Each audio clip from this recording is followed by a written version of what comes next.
Greetings, sheep! We've all seen it. Kixeye is ripping off Oceans at War with Snowblind.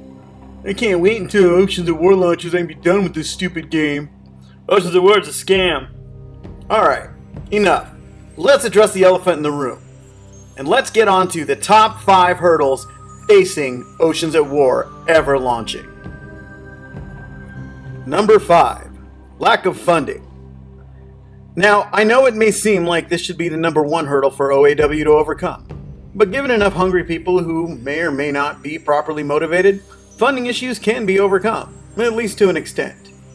As some have pointed out on their own page, Oceans at War hasn't even raised enough funding to pay for the salaries of those involved.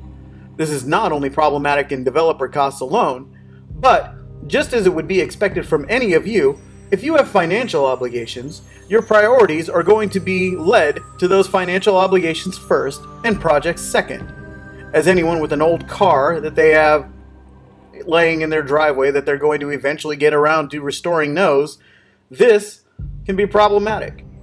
When you take into consideration the Unity platform that the game is built on, licensing, trademarks, servers, merchant services, and general operation expenses, the nearly 100 that has been raised as of the making of this video is pretty well gone before the first player could ever log in.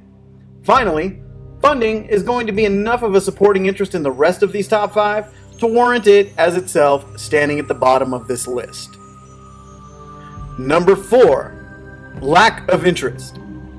Without enough interest, your game isn't going to get off the ground, and you need people who want to actively get involved for it to be a success. As of right now, there are just under 10,000 people on the Konka Studios forum that are registered, less than 13,000 likes on their Facebook Oceans at War game page, and under 16,000 on their developers page.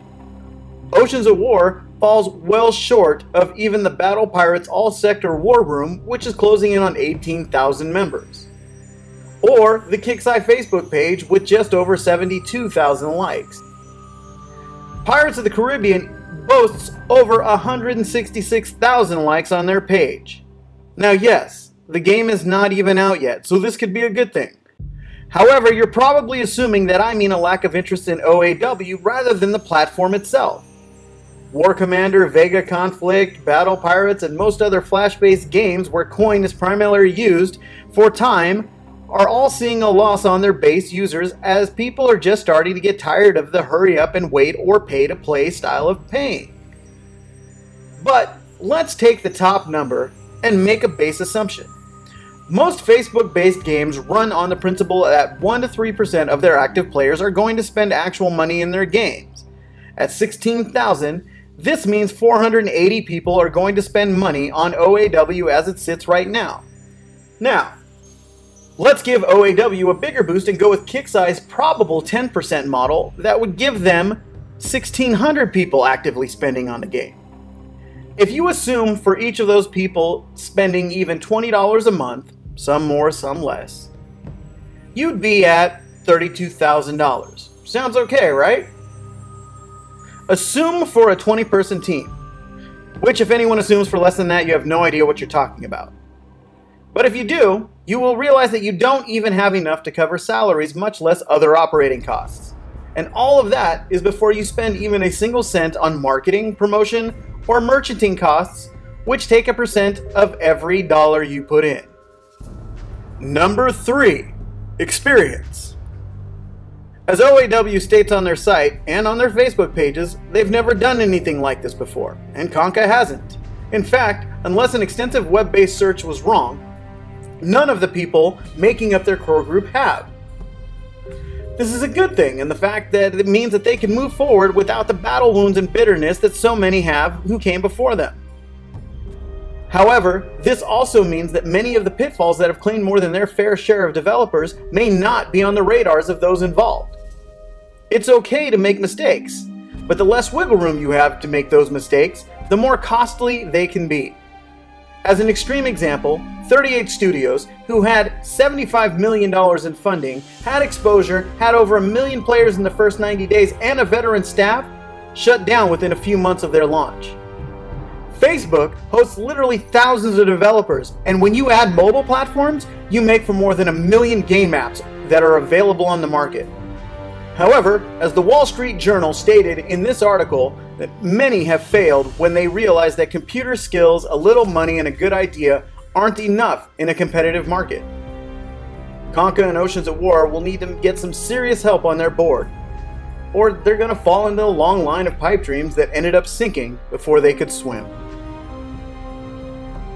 Number 2. Kixeye. Since its inception became more than just an ethereal mist on the lips of a couple of well-intentioned dreamers, OAW has not once made any apologies for wanting to develop a game based on BP that costs less. Most don't blame them. In fact, Snowblind had more than its fair share of people crying at Kixeye for ripping off the Icy Waters concept of OAW. If you really think about it, that alone is somewhat comical since OAW is building an entire gaming platform off of BP. Now, Kixeye, scrappy little bulldog that it is no doubt has already looked at Oceans at War and has done the smartest thing they could do. Their response? Nothing. Not so much as a single acknowledgement, deletion, or attack of OAW. You would think that someone at Konka would be just a bit more than nervous, but the funny thing is, this has actually made some OAW supporters a bit more brazen. The truth, however, is that this is the smartest thing that Will's team could do. If Oceans of War even got a sliver of exposure by a negative gesture of Kixeye and was able to run with it, their support base would grow exponentially. But make no doubts, sheep. Kixeye, who sued the big boy Zynga without so much as a second thought, is sure to have enough ammo to now be able to file against OAW if they ever were even to be perceived as a real threat, and could crush the company in legal fees and red tape alone. Anyone who thinks otherwise, please end this video right now, because if you are so drinking up that purple drink that you think this won't and can't happen, number 1 will make your head explode like an egg in a microwave. And the number 1 hurdle that Oceans at War is facing: themselves. Now here's where everything hits the fan, children. Konka isn't just facing the fact that they've had no previous launches, a lack of experience, and the potential loom of a rabid rook waiting to pounce. They also have to look at the very people they are wooing. Customers get nervous when they see release dates pushed back, a demo which doesn't function the way it would in the game.